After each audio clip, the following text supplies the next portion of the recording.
বাংলাদেশের মধ্যে কার্যত একটা প্রতিযোগিতা চলছে যে কে সবথেকে বড় ভারত বিদ্বেষী। এটা যদি প্রমাণ করা যায় তাহলে জনসমক্ষে বেশ বাহবা পাওয়া যাবে। আমি বিভিন্ন ধরনের বাংলাদেশের মিডিয়াগুলো লক্ষ্য যখন করছিলাম, দেখছিলাম যে এই রকম আলেমা উলেমারাই বলুন কিংবা বাংলাদেশের যে কোনো মাঝারি মাপের বা ছোট মাপের নেতারাই বলুন, এমনকি বাংলাদেশের বড় মাপের নেতারা পর্যন্ত তারা কতটা ভারত বিদ্বেষী এটা প্রমাণ করার জন্য যতটা নিচে নামা সম্ভব ততটা নিচে নামতেও কোনো দ্বিধা বোধ করছেন না।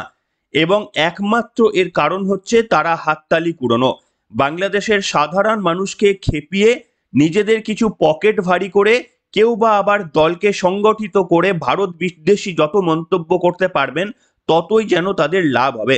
কিন্তু তাদের এই মন্তব্য বা তাদের এই পদক্ষেপের জন্য আদতে যদি বাংলাদেশিদের লাভ হয় তাহলে সেটা তারা 100 বার করতে পারে।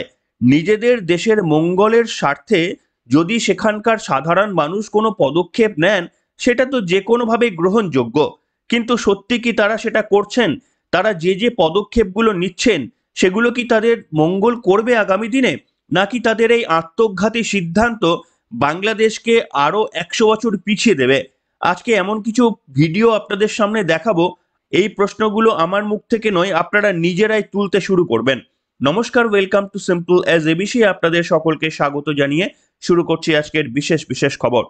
প্রথমেই সময় নষ্ট না করেই আমার এতক্ষণে ছোট্ট একটা ইন্ট্রোর সপক্ষে যে ভিডিওটা আপনাদের দেখাতে চাইবো সেটা হচ্ছে বাংলাদেশের বিএনপি নেতা, যিনি বিএনপির সিনিয়র যুগ্ম মহাসচিব, যার নাম রুহুল কবির রিগভি।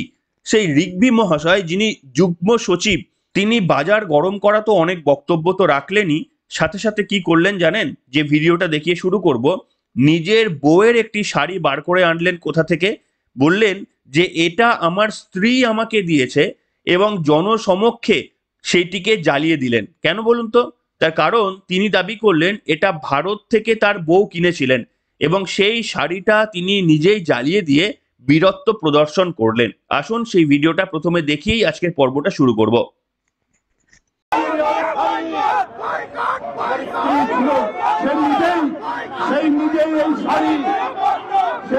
এই শাড়ি দিয়েছে, এইটা আজকে আপনাদের সামনে ছুঁড়ে ফেললাম। আর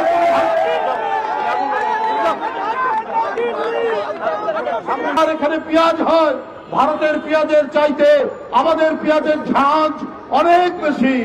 ভারতের মরিচের চাইতে আমাদের মরিচের ঝাল অনেক বেশি। আমরা যদি আমাদের জায়গা না থাকে আমরা ছাদের উপর মরিচ লাগাবো, আমরা বাড়ির উঠোনের মধ্যে আমরা পেঁপে গাছ লাগাবো, আমরা পেঁয়াজ লাগাবো, তাও আমরা ওদের মুখাপেক্ষী হব না। আমরা দেখলেন বন্ধুরা, এরকম আরো অনেক ভিডিও রয়েছে, একে একে সব অবশ্যই আপনাদের দেখাবো। কিন্তু প্রশ্ন হচ্ছে, যেটি লজ্জা বস্ত্র, বাড়ির মহিলাদের যেটি লজ্জা বস্ত্র, সেটিকে বাড়ির মহিলার কাছ থেকে কেড়ে এনে পুড়িয়ে দেওয়াটা সেটা পুরুষ জাতির জন্য কতটা শক্তি প্রদর্শন সেটা ওই বাংলাদেশের নেতৃত্বরা তারাই বিচার করবেন। দেখুন, যদি সত্যি পোড়াতেই হতো বা প্রতীকী প্রতিবাদ যদি করতেই হতো, এমনিতেই বাংলাদেশের অনেক বাজারে ভারতীয় শাড়ি পাওয়া যায় বা ভারতীয় জামা কাপড় পাওয়া যায়, সেখান থেকে না হয় একটা কিনে এনে তিনি পড়াতেই পারতেন। কিন্তু বিএনপির যুগ্ম সচিব বলে কথা, তিনি নিজের বউয়ের একখান শাড়ি বার করে এনে জনসমক্ষে জ্বালিয়ে দিয়ে বীরত্ব প্রদর্শন করলো। আর এই হচ্ছে বাংলাদেশ। কোনটা করব, কোনটা করলে আমাদের সম্মান থাকে, কোনটা করলে আমাদের সম্মান নষ্ট হয়, এই ক্ষুদ্র হিতাহিত জ্ঞানটুকু যে দেশের লোকজনদের থাকে না, এমনকি যে দেশের রাজনৈতিক নেতাদের পর্যন্ত থাকে না, সেই দেশ এই সমস্ত রাজনৈতিক নেতাদের উপর ভর করে এগিয়ে যাবে এটা বিশ্বাস করা যায়? আসুন আপনাদের এর সপক্ষে। তবে এই ঘটনা বিরোধী দলনেতা শুভেন্দু অধিকারীরও চোখ এড়িয়ে যায়নি। তিনি পরিষ্কারভাবে বললেন যে বিএনপি নেতা তিনি জনসমক্ষে এসে নিজের স্ত্রীর শাড়ি পুড়িয়ে ফেলছেন, এদিকে গোটা বাংলাদেশ সমস্ত দিক দিয়ে ভারতের ওপর নির্ভরশীল হয়ে রয়েছে। প্রত্যেকটি জিনিস এরকম লিস্ট করলেন, সম্ভবত কত 70 বা 80টা লিস্ট শুভেন্দু অধিকারী দেখালেন, যেগুলো বাংলাদেশ ভারত থেকে আমদানি করে বলেই তাদের সংসার চলে। সেটি যদি বন্ধ হয়ে যায় রাতারাতি, তারা কি অবস্থায় পড়বে? বিরোধী দলনেতা এই প্রসঙ্গে কি বললেন সেই বক্তব্যটা শুনুন, তারপরে আসবো আরো দীর্ঘ আলোচনায়। শুনুন বিরোধী দলনেতার এই প্রসঙ্গের বক্তব্য। বিএনপির নেতা তার স্ত্রীর শাড়ি পোড়াচ্ছে, ওটা কত নম্বর স্ত্রী আমি জানি না, 1 না 5, একটা শাড়ি পোড়াচ্ছেন। আরে মশাই, আমরা বাংলাদেশ থেকে বাণিজ্য হয় মাত্র 11.25 বিলিয়ন। আপনারা আছেন অনেক পিছনে, 10-এর পরে। আমাদের অর্থনীতি আপনাদের উপর নির্ভর করে না। আর আমরা কি কি পাঠাই? কটন পাঠাই, আমরা ফুড ইন্ডাস্ট্রি অ্যানিমেল ফডার পাঠাই, আমরা এডিবল ভেজিটেবল পাঠাই, আমরা আলু থেকে, ডিম থেকে, পেঁয়াজ থেকে। আপনার এখানে এমন 97টা জিনিস আছে, যার 97তম হচ্ছে শিপ, বোট, আদার ফ্লোটিং স্ট্রাকচার। নৌকো, লঞ্চের যন্ত্র, মেশিন, ওটাও ভারত দেয়। একদিনে শুধু পেট্রোল বন্ধ করেছিলাম, 40 গাড়ি পেঁয়াজ গেছে পচে। একদিনে হালুয়া টাইট। এক্সপোর্টাররা ইম্পোর্টাররা বলছে সবাই হিন্দু, সবাই হিন্দুদের বাঁচাতে চায়। বলছে দাদা 7টা দিন আটকে দিতে পারলে না, এদের অবস্থা কি হবে দেখবে। ইউনুসের চামড়া তুলে নিয়ে আসবে বাংলাদেশের লোক গিয়ে, আপনাদের কিছু করতে হবে না। করব আমরা। আরে রাজনীতি পরে হবে, আগে তো হিন্দুর বাচ্চা, আগে তো আমাদের সব হিন্দুকে এক হতে হবে। মহারাজরা বাঙালি হিন্দু বলছিল। দেখলেন বন্ধুরা, আমি আপনাদের বললাম, দেখুন বাংলাদেশ নিশ্চিতভাবে তারা প্রতিক্রিয়া জানাতেই পারে, তারা বলতেই পারে যে ভারতের পণ্য বর্জন আমরা করলাম, সেটা তাদের ব্যক্তিগত সিদ্ধান্ত, তারা কি করবে না করবে। কিন্তু সেটারও তো একটা শালীনতা থাকা উচিত। নিজের বউয়ের কাছ থেকে একটা শাড়ি এনে জ্বালিয়ে দেওয়ার মধ্যে তো খুব একটা পুরুষত্ব থাকে না। যাই হোক, সেটা বাংলাদেশ বা তাদের নেতারা নিজেরাই বুঝে নেবে। এবং নিজের বউয়ের একটা আটপৌরে শাড়ি তারা জ্বালিয়ে দিতে পারে, কিন্তু বাড়ির রান্নাঘরে যে সমস্ত খাদ্যদ্রব্যগুলো বাংলাদেশ থেকে প্রতিনিয়ত তারা কনজিউম করে, সেগুলোর তাহলে কি হবে? সেগুলো কি তারা বর্জন করবেন, নাকি এই রকম দুমুখ নীতি নিয়ে চলবেন যে যেটা দরকার সেটা লুকিয়ে লুকিয়ে করে ফেলবো, আর যেটা দরকার নেই সাধারণ মানুষকে খেপানোর জন্য এই ধরনের সিদ্ধান্ত নেব? যাই হোক, সেটা তাদের ব্যক্তিগত ব্যাপার। তবে আপনাদের জানাবো যে এটা যে শুধুমাত্রই বিরোধী নেতারা কিংবা সাধারণ মানুষ বা আলেমা উলেমা তারাই যে ভারত বিদ্বেষী ডাক দিচ্ছে এমনটা কিন্তু নয়। ইউনুস প্রশাসন তারা পর্যন্ত তাদের বেশ কিছু সিদ্ধান্ত এমন হচ্ছে, সেগুলো কার্যত কতটা হাস্যকর সেই প্রশ্ন অবশ্যই উঠবে যদি আপনারা এই খবরটা পেয়ে থাকেন। কি খবর? পাকিস্তানিদের সহজে ভিসা দেওয়া হবে, বাংলাদেশের সমস্ত দূতাবাসকে নির্দেশ ইউনুস প্রশাসনের। আসুন 2-1 লাইন এখান থেকে আপনাদের পড়ে শোনায়। বাংলাদেশের ভিসা সহজে পেয়ে যাবেন পাকিস্তানিরা। বিশ্বের যে কোনো প্রান্ত থেকে কোনো পাকিস্তানের নাগরিক যদি বাংলাদেশে যেতে চান, তাদের ভিসা সংক্রান্ত সমস্যা হবে না। সব দেশে বাংলাদেশের দূতাবাস এবং উপদূতাবাসে এমনটাই নির্দেশ পাঠিয়েছে বাংলাদেশের অন্তর্বর্তীকালীন সরকারের প্রধান উপদেষ্টা মোহাম্মদ ইউনুসের প্রশাসন। পাকিস্তানিদের বাংলাদেশে প্রবেশে যাতে আর কোনো অসুবিধা না হয়, সহজ এবং নির্ঝঞ্ঝাট হয়, তা নিশ্চিত করতেই এই পদক্ষেপ।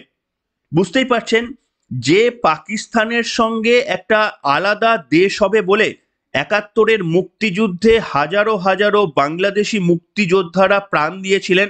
এমনকি ভারতীয় সৈন্যরা যারা বাংলাদেশিদের এই স্বপ্নকে পূর্ণ করার জন্য ইন্দিরা গান্ধীর পাঠানো সেনার উপর নির্ভর করে যারা স্বাধীনতা লাভ করেছিলেন, প্রথমত সেই ভারতকেই পিছন থেকে ছুরি মারার কাজটা দীর্ঘদিন ধরেই চালিয়ে যাচ্ছে এই মৌলবাদী রাজ্যটি।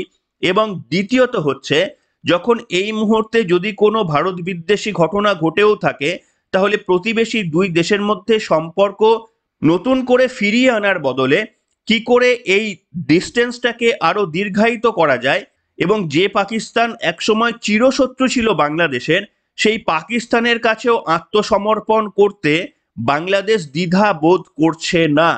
দ্বিধাবোধ যে করছে না তার একটা প্রমাণ আপনাদের দেখালাম। মোহাম্মদ ইউনূস তিনি পরিষ্কারভাবে বলেছেন যে কোনো পাকিস্তানি যে কোনো দেশ থেকে হতে পারে, এমনকি ধরুন আমেরিকা বা উগান্ডা থেকেও যদি কোনো পাকিস্তানি মনে করেন যে তিনি বাংলাদেশে আসবেন, তাকে যেন সেখানকার দূতাবাসগুলো সহজেই ভিসা দিয়ে দেয়, তার কথা জানিয়ে দিয়েছেন মোহাম্মদ ইউনূসের প্রশাসন। এতে দুটি জিনিস, এটা বাংলাদেশের আভ্যন্তরীণ বিষয়, আর দ্বিতীয় জিনিস হচ্ছে এই পাকিস্তানকে নিজেদের দেশে অবাধে জায়গা করে দিয়ে কার্যত সন্ত্রাসবাদীদের একটা মুক্ত পরিসর বাংলাদেশের প্রশাসন তৈরি করে দিচ্ছে। হয়তো যে কোনো দিন শুনতে পারেন বড় বড় সন্ত্রাসী হামলা, আজ না হলেও 6 মাস বা 1 বছর পর বাংলাদেশের মাটিতে এই ধরনের ঘটনা ঘটলেও কিন্তু অবাক হওয়ার কিছু থাকবে না। দায়ী থাকবেন কিন্তু এই ইউনূসের প্রশাসন। তার কারণ তারা নির্দেশ দিচ্ছেন যে খুব সহজে করতে হবে, অর্থাৎ কে সন্ত্রাসবাদী, কার পেছনে কি ব্যাকগ্রাউন্ড রয়েছে এত ভাবনা চিন্তার দরকার নেই। যদি পাকিস্তানি হয় তাহলে বাংলাদেশে তাদের এমনি ছাড়পত্র পেয়ে যাবে। যাই হোক, এটা প্রশাসনের সিদ্ধান্ত। তবে আপনাদের দেখাবো বাংলাদেশের সাধারণ মানুষও এই একই চিন্তা করছে। তারা বলছে যে বাংলাদেশ হয়েছিল ভারতের চক্রান্তে, দরকার হলে আমরা পাকিস্তানের কাছে ফিরে যাব, কিন্তু ভারতের পা চাটবো না বলে সেখানকার বাংলাদেশি পন্থী নেতৃত্বরা তারা আওয়াজ দিতে শুরু করেছেন ইউনূস প্রশাসনের গলার সঙ্গে স্বর মিলিয়ে। কি বলেছেন শুনুন। সুস্পষ্টভাবে জেনে রাখেন, আমরা আজকে বাংলাদেশ হয়েছি ভারতের চক্রান্তের ফলে। আমরা প্রয়োজনে সেই পাকিস্তানে ফিরে যাব, কিন্তু ভারতের পা আর আমরা চাপবো না। ভাবতে পারছেন যে একটা দেশ ইতিহাসের পাতায় কিভাবে ফিরে যাওয়ার চেষ্টা করছে? ধরুন এই যে ভারতবর্ষ একসময় ইংরেজদের হাতে বন্দী ছিল, আজকে যদি ভারতের মধ্যে থেকে আওয়াজ ওঠে যে না ওই সময়টা ভালো ছিল, আমরা আবার ইংরেজদের হাতে বন্দী হতে চাই, ইংরেজরা আমাদের দেশে এসে শাসন করুন, এটাই কিন্তু আমরা চাই। ভারতবর্ষ থেকে যদি এই আওয়াজ ওঠে তাহলে যেমনটা শোনায়, ওপার বাংলা থেকে এখন ঠিক সেই আওয়াজ উঠছে যে আমরা ভারতবর্ষের পা চাটবো না, আমরা এবার পাকিস্তানের পা চাটতে তৈরি। কেন না, তার কারণ হচ্ছে পাকিস্তানও মৌলবাদে প্রশ্রয় দেয় আর আমরাও মৌলবাদে প্রশ্রয় দিই। পাকিস্তানও হিন্দু বিরোধী আর আমরাও হিন্দু বিরোধী, তাই একটা মিল রয়েছে। সেই কারণে আমাদের মহাকাশে কোনো মহাকাশযান পাঠাবো কিনা তার কোনো টেকনিক ভারতের কাছ থেকে শিখে আমরাও চেষ্টা করি, এটা জানার প্রয়োজন নেই। চাঁদে কিভাবে চন্দ্রযান পাঠানো যায় সেটা ভারতের কাছ থেকে শিখে আমরাও কিছুটা চেষ্টা করি, সেটা জানার কোনো প্রয়োজন নেই। বরঞ্চ আমাদের জানার প্রয়োজন রয়েছে যে গজারির লাঠি দু হাতে দুটো নিয়ে 14 কোটি মুসলিম 28 কোটি গজারির লাঠি নিয়ে পরমাণু শক্তিধর ভারতের দিকে যদি তেড়ে যায় তাহলে কিভাবে ভারতবর্ষ উড়ে যাবে, এই পরিকল্পনা কিংবা এই স্বপ্নে বিভোর হয়েছে এখন বাংলাদেশিরা। যাই হোক, আপনাদের শোনাতে চাইবো এই যে ইউনূস প্রশাসন তারা সিদ্ধান্ত নিয়েছে যে পাকিস্তানের সঙ্গে তাদের একটা সুসম্পর্ক বজায় থাকবে। বাংলাদেশি স্বাধীন নাগরিকরা তারা বলছেন তারা আবার পাকিস্তানের কাছেই আত্মসমর্পণ করতে চায়। যাদের নিজের খাওয়ার টাকা নেই, যারা 400 টাকা কেজি আটা কিনে খেতে হয়, যারা চীনের কাছে ইতিমধ্যেই বিকিয়ে গিয়েছে, যে কোনো সময় চীন রাতারাতি দখল করে নিলেও যে দেশটার বলার কিছু থাকবে না, সেই রাষ্ট্রের কাছে আত্মসমর্পণ করতে চায় এই বাংলাদেশিরা, যারা একসময় 1971 সালে লক্ষ লক্ষ বাংলাদেশিরা বলিদান দিয়েছিলেন যাদের কাছে, তাদের কাছেই আবার আত্মসমর্পণ করতে চাইছেন। এই প্রসঙ্গে বিরোধী দলনেতা কি বললেন মোহাম্মদ ইউনূস, তিনি সহজে ভিসা দিচ্ছেন বাংলাদেশিদের, এই প্রসঙ্গে শুভেন্দু অধিকারীকে প্রশ্ন করলে তিনি কি বলেছেন শোনাবো আপনাদের। পাকিস্তানের ভিসা বাংলাদেশ খুব ইজিলি এবার দিয়ে দেবে, তাহলে কি 1971 সালে যেই ঘটনা সেগুলো কি ধীরে ধীরে ভুলে যাচ্ছে বাংলাদেশ? সে দিক আর না দিক, পাকিস্তান নিজেই খেতে পায় না, সে বাংলাদেশে কি করতে আসে? 400 টাকা কেজি 1 কেজি আটার দাম, 1000 লিটার 1000 টাকা দাম 1 লিটার পেট্রোলের। ভিখারির দেশ পাকিস্তান, জল বন্ধ করলে কালকে জল খেতে পারবে না লাহোর করাচি। একবার আমাদের সিআরপিএফ এর জওয়ানদের মেরেছিল অবন্তিপুরাতে, আমরা ভিতরে ঢুকে মেরে দিয়েছি। পাকিস্তান কি দেবে বাংলাদেশে? 7 দিন বাকি কথা রানী রাসমণিতে বলবো। গোমাংস এবার আপনারা বলুন যে কোনো দেশ সময়ের সঙ্গে সঙ্গে এগিয়ে যাবে, এটাই তো রীতি। দেখুন, বাংলাদেশ যদি বলতো যে ভারতের সঙ্গে আমরা আর কোনো রকমেরই সম্পর্ক চাই না, ভারতের পা চেটে আমরা আর বাঁচতে চাই না, বরঞ্চ আমরা আমেরিকা কিংবা পশ্চিমী শক্তিধর দেশ যারা প্রথাগতভাবে সত্যি ভারতের সঙ্গে শক্তিশালী, আমরা তাদের সঙ্গে সম্পর্ক বানাবো, দরকার হলে তাদের থেকে বেশি দাম দিয়ে জিনিস কিনলেও আমাদের ছাত্রছাত্রীরা যেন সে দেশে গিয়ে পড়াশোনা করে সঠিকভাবে মানুষ হতে পারে, বাংলাদেশকে সর্বদিক দিয়ে যেন এগিয়ে নিয়ে যেতে পারে, সেই প্রশিক্ষণ আনার আমরা ব্যবস্থা করব। সেই কারণেই আমেরিকা, ইংল্যান্ড, জার্মানি এই পশ্চিমী দেশগুলোর সঙ্গে সহজেই যেন ভিসা ব্যবস্থাকে মসৃণ করা যায়, সে দেশের মানুষরা যেন আমাদের দেশে এসে লেখাপড়া করতে পারে, আমাদের দেশের ছেলেমেয়েরা যেন সে দেশে গিয়ে লেখাপড়া করতে পারে। এই ধরনের যদি ইউনুস প্রশাসন কোনো সিদ্ধান্ত নিত, আমরা বলতাম হ্যাঁ, দেশটা কিন্তু একটা সঠিক দিকেই এগুচ্ছে। কিন্তু ভাবুন, একটা মৌলবাদী দেশ, তাদের ভাবনার চিন্তার মধ্যেও মৌলবাদিতা রয়ে গিয়েছে। কেন? তারা পাকিস্তানের কাছে আত্মসমর্পণ করতে চাইছে। দুদিন পরে শুনবেন হয়তো এবার আফগানিস্তানের কাছে তারা আত্মসমর্পণ করতে চাইছে। আফগানিস্তান বা পাকিস্তানের কাছ থেকে কিভাবে মহাকাশযান পাঠানো যায় তার ট্রেনিং নিতে শুরু করেছে বাংলাদেশ। এইটা যদি লক্ষ্য হয় কোনো দেশের, দেখুন, একজন দুজন বাংলাদেশের মৌলবাদীরা তারা এই সিদ্ধান্ত নিতেই পারেন। তার কারণ মৌলবাদীরা তারা লজিকের থেকে তারা হিংসাকে বেশি প্রশ্রয় দেবে, এটাই স্বাভাবিক। কিন্তু গোটা বাংলাদেশ, ইউনুস প্রশাসন, তারাই যদি এই সিদ্ধান্ত নেয়, তাহলে তো আর বলার কিছু থাকে না যে এটা ইন্ডিভিজুয়াল কারুর সিদ্ধান্ত। একটা গোটা দেশ যদি উল্টো দিকে হাঁটতে চায়, তাহলে তাদেরকে আর সোজা করবে কে? এবং আজকে এই সিদ্ধান্তের ফলে, আজকে যে ধরনের প্রশাসন সিদ্ধান্ত নিতে চলেছে, আগামী কয়েক বছরের মধ্যেই যে বাংলাদেশের অত্যন্ত খারাপ পরিণতি হতে চলেছে, এটা তো বোধহয় বাংলাদেশের প্রধান উপদেষ্টা মোহাম্মদ ইউনুসের থেকে বেশি কেউ জানবেন না। তার কারণ আদতে তিনি শান্তিতে নোবেল পুরস্কার পেলেও তিনি বাংলাদেশে গ্রামীণ ব্যাংক সৃষ্টি করেছিলেন। তাই বাংলাদেশের অর্থনীতির যে কি হাল, সেটা বাংলাদেশের মৌলবাদী মুসলমানরা জানতে নাও পারেন, কিন্তু তিনি একজন শিক্ষিত, একটা ব্যাংকের প্রতিষ্ঠা করে তিনি তার সম্যক ধারণা রাখেন। তাই তিনি ভালো করেই জানেন যে এই যে সিদ্ধান্তগুলো তারা নিচ্ছেন, কতটা আত্মঘাতী সিদ্ধান্ত তারা নিচ্ছেন। কিন্তু তাদের কিছু করার নেই, চেয়ারের এমনই লোভ। চেয়ারকে যদি সামলাতে হয়, তাহলে নিশ্চিতভাবে ধর্ম নিরপেক্ষতার কথা মুখে একদিকে যেমন বলা হবে, অন্যদিকে হিন্দুদের বাড়ি জ্বালিয়ে দিতে হবে, তাহলেই মৌলবাদীরা সেখানে খুশি হবে, তাহলেই মৌলবাদীরা চাইবে যে ইউনুস প্রশাসন দীর্ঘদিন ধরে বাংলাদেশের ক্ষমতায় রাজ করুন। এটাই তো স্বাভাবিক। আর সেই কাজটাই করে আসার চেষ্টা করছেন মৌলবাদী আরও এক নেতা মোহাম্মদ ইউনুস। কিভাবে সেখানকার সাধারণ মানুষকে উন্নতির শিখরে পৌঁছে দেওয়া যায়, সেই চেষ্টা না করে মৌলবাদীরা যে ধরনের কথা বলছেন, তাদের কথার প্রভাব দেখা যাচ্ছে মোহাম্মদ ইউনুসের সরকার পরিচালনার ক্ষেত্রে। যাই হোক, এটা তাদের ব্যক্তিগত সরকার চালানোর পদ্ধতি। তবে বাংলাদেশের অনেক প্রগতিশীল মুসলমানরা রয়েছেন, যে ভিডিওগুলো আমাদের হাতে রয়েছে, তারা কিন্তু যৎপরনাই কিন্তু অস্বস্তির মধ্যে রয়েছে। মোহাম্মদ ইউনুসের এই সমস্ত সিদ্ধান্তের ফলে তারা বেজায় ক্ষুব্ধ। কিন্তু যেহেতু ভালো মানুষের সংখ্যা যে কোনো দেশেই খুবই কম হয়, তাই তাদের এই আওয়াজ বাংলাদেশের ইউনুস প্রশাসনের কানে তো আর পৌঁছাচ্ছে না। সেই কারণেই তাদেরকে খুব একটা পাত্তা দেওয়ার চেষ্টাও করছেন না ইউনুস প্রশাসন। তাই বাংলাদেশের আগামী দিনে কোন দিকে পরিণতি হতে চলেছে, একটু পড়াশোনা জানা যে কোনো লোক, সেটা বাংলাদেশি বলুন আর ভারতবাসী বলুন, সকলেই কিন্তু সেটা বুঝতে পারছে। আপনাদের কি মনে হয়? বিশেষ করে কোনো বাংলাদেশি আমার এই পর্বটি শুনে থাকেন, তাহলে মোহাম্মদ ইউনুসের এই বৈদেশিক নীতিকে আপনারা সমর্থন করেন? যেখানে পাকিস্তানের সঙ্গে পিছিয়ে পড়া একটা দেশ, সেই পাকিস্তানের ওপর ভর করে যারা অর্থনীতিতে ঘুরে দাঁড়াতে চায়, সেই দেশের প্রশাসনের ওপর আপনাদের কি বিশ্বাস রয়েছে? চাইলে লিখে জানান আজকের এই পর্বে। এখনকার মতো এখানে শেষ করলাম।